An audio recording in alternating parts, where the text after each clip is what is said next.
আসসালামু আলাইকুম আপু এবং ভাইয়ারা, কেমন আছেন সবাই?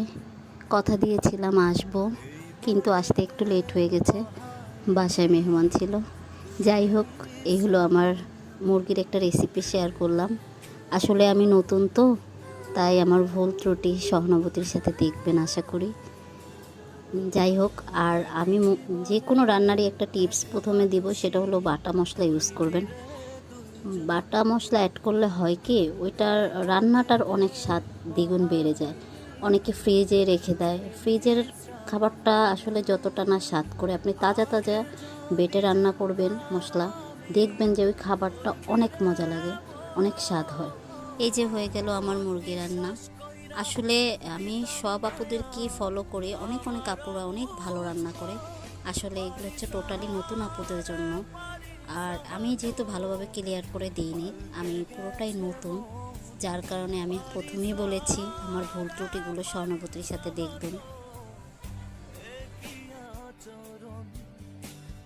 এই যে ডিমের কোরমার জন্য ডিম সিদ্ধ দিয়ে দিলাম, তারপর পেঁয়াজ বেরেস্তা করার জন্য আর কি ডিম যে তেলে ভেজেছি ওই তেলেই আমি পেঁয়াজ বেরেস্তা করে নিচ্ছি।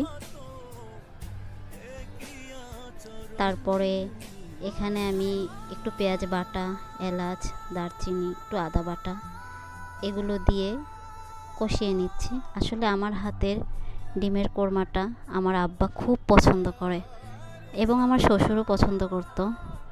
তো গতকাল রাতেও আমরা এই ব্যাপারে আলাপ করতেছিলাম। আমার আব্বা অনেক বেশি পছন্দ করে, যখনই আসে আমি চেষ্টা করি। দুজনকেই, তো একজন তো মারা গিয়েছে, ওনাকে আল্লাহ জান্নাতবাসী করুক।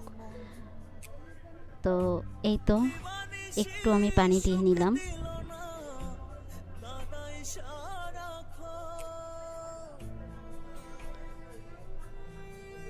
তারপরে একটু গুঁড়ো দুধ দিয়ে দিলাম, স্বাদ মতো লবণ দিবেন।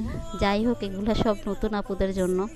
আমি আবারও বলছি, আমি পুরোপুরি নতুন, তো আমার ভুল ত্রুটিগুলো সহানুভূতির সাথে দেখবেন।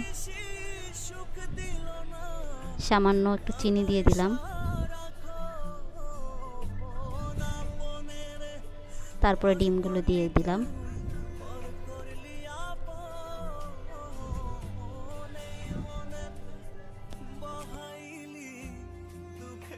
কষানো হয়ে গেছে, এরপরে আমি ডিমগুলো দিয়ে একটু নাড়িয়ে নেব, 3টা কাঁচামরিচ দিয়ে